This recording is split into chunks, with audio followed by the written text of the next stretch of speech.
أشهد أن لا إله إلا الله وحده لا شريك له وأشهد أن محمدا عبده ورسوله أما بعد فأعوذ بالله من الشيطان الرجيم بسم الله الرحمن الرحيم الحمد لله رب العالمين الرحمن الرحيم مالك يوم الدين إياك نعبد وإياك نستعين اهدنا الصراط المستقيم صراط الذين أنعمت عليهم غير المغضوب عليهم ولا الضالين آمین۔ گزشتہ 3 خطبات علامات انبیاء قرآن کریم کی روح سے بیان کی تھیں اور ایک ایک علامت کا مختصر حال بھی بیان کیا تھا۔ وہ علامات میں ایک ایک لفظ سے دہرا دیتا ہوں تاکہ ذہن میں پرانا مضمون رہے۔ نبی کی علامات میں سب سے پہلے یہ چیز ہے کہ اس کو وحی ہوتی ہے۔ دوسرا، وہ غیب کی خبریں بتاتا ہے۔ تیسرا، اپنا دعویٰ گزشتہ الہامی کلام سے دیتا ہے۔ چوتھا یہ کہ اس کا قوم اس کا تمسخر اڑاتی ہے۔ اس کا مشن توحید کی طرف بلانا ہوتا ہے، اختلافات کو دور کرنا ہوتا ہے اور ظلمت سے تاریکی کی طرف وہ شخص نکال کے لے کے جاتا ہے۔ پھر وہ غالب رہتا ہے، کاتب اللہ لا اغلبن انا ورسلی، اور قوم کہتی ہے کہ ہم تو اپنے آباء و اجداد کے طریق پر چلیں گے اور تمہاری بات کو نہیں مانیں گے، اور اس طرح پھر وہ ایک عذاب کا مستحق ہو جاتی ہے۔ تو ان علامات کی روح سے ایک تعریف بنائی تھی، اور وہ میں یہاں دہراتا ہوں کہ نبی کی تعریف کیا ہوتی ہے ان علامات کی روح سے۔ ایسا بشر جو وحی سے اظہار غیب کرے اور گزشتہ الہامی کلام سے اپنے دعویٰ کی گواہی پیش کرتا ہو، جو توحید کی طرف بلائے اور ظلمت سے نور کی طرف کا رستہ دکھائے اور اختلافات کا حل پیش کرے اور دلائل کی روح سے غالب رہے، مگر قوم اس کا تمسخر کرے اور اپنے آباء و اجداد کے رستے پر چلے اور بالآخر کسی عذاب کا مزہ چکھے، ایسا بشر قرآن کی روح سے نبی اور رسول ہوتا ہے۔ یہ بیان کرنے کے بعد میں اس قدر بتانا چاہتا ہوں کہ علامات محض یہ نہیں، اس کے علاوہ بھی قرآن میں ایسی نشانیاں درج ہیں جو خدا کے اس برگزیدہ بندے یعنی نبی اور رسول کے ساتھ ہوتی ہیں۔ مثلاً قرآن کریم کہتا ہے کہ بہت قلیل تعداد ایسے شخص پر ایمان لاتی ہے اور اکثریت مخالفت ہی کرتی ہے۔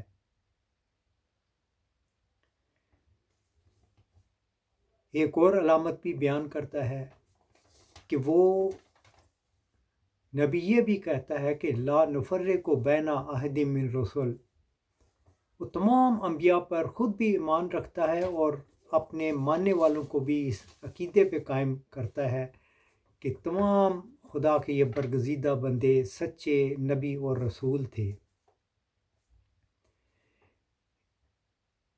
یہ تعریف جو ابھی میں نے پڑھ کے بیان کی ہے، اس کے تار و بود، اس کی بنیادی ڈھانچہ، اس کی تمام عمارت قرآن کی بیان کردہ علامات پہ کھڑی ہے۔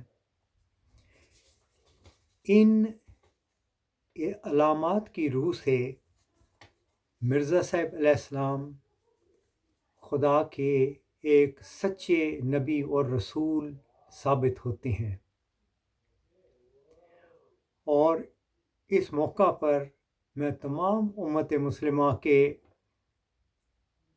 افراد کو اس چیز کی طرف توجہ دلاتا ہوں کہ وہ سمجھ بوجھ سے کام لیں، غور و فکر کریں، قرآن پہ، قرآن میں بیان کردہ علامات دیکھیں اور پھر مرزا صاحب علیہ السلام پر ان کو اپلائی کر کے دیکھیں۔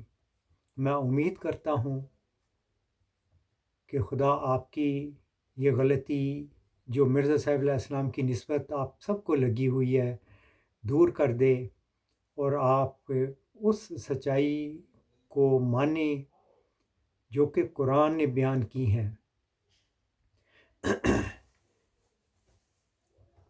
اگر فرض کریں کہ مرزا صاحب علیہ السلام کا دعویٰ سچا ہو اور آپ نے اس کا انکار کر دیا ہو، جیسا کہ آپ نے کیا ہے، اکثریت امت مسلمہ مرزا صاحب کو جھوٹا قرار دیتی ہے،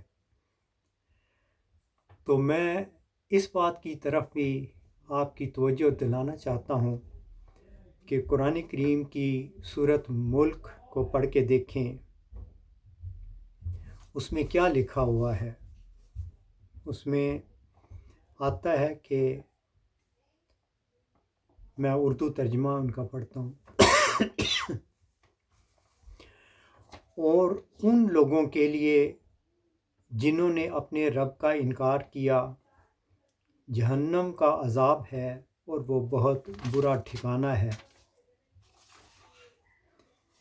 اور جب وہ اس میں ڈالے جائیں گے تو وہ اس کی خوفناک آواز سنیں گے اور وہ جہنم جوش مار رہی ہوگی اور وہ پھٹنے کے قریب ہوگی۔ اب یہاں سے توجہ سے سننے والی باتیں ہیں۔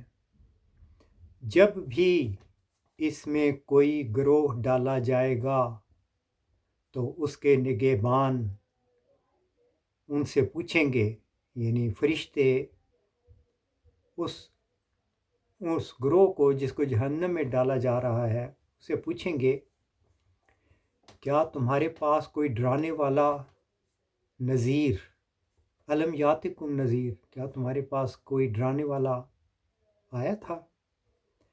وہ کہیں گے کیوں نہیں، ہمارے پاس ڈرانے والا آیا تھا، لیکن ہم نے اسے جھٹلایا اور کہا اللہ نے کوئی چیز نازل نہیں کی، تم تو بڑی گمراہی میں پڑے ہوئے ہو۔ یعنی یہ لوگ اس وجود کو جس کو اللہ نے نازل کیا تھا، جس پہ اللہ نے کلام نازل کیا تھا، اس کو کہیں گے کہ اللہ نے تو کوئی چیز نازل نہیں کی، تم تو بڑی گمراہی میں پڑے ہوئے ہوگے۔ اور وہ پھر کہیں گے، یعنی فرشتے، وہ افراد، کہ اگر ہم سنتے اور عقل سے کام لیتے تو ہم دوزخ والوں میں سے نہ ہوتے، بس وہ اپنے گناہ کا اقرار کریں گے، سو دوزخ والوں کے لیے ہلاکت ہے۔ اب آپ قرآن کریم کی یہ تعلیم دیکھیں، اور الم یاتکم نذیر، کیا تمہاری طرف کوئی نذیر آیا تھا؟ مرزا صاحب علیہ السلام نے اپنی تحریروں میں بارہا لکھا ہے کہ خدا نے مجھے خبر دی ہے کہ دنیا میں ایک نذیر آیا اور دنیا نے اسے قبول نہیں کیا، لیکن خدا اسے قبول کرے گا اور بڑے زور آور حملوں سے اس کی سچائی کو ظاہر کرے گا۔ آج مرزا صاحب کو فوت ہوئے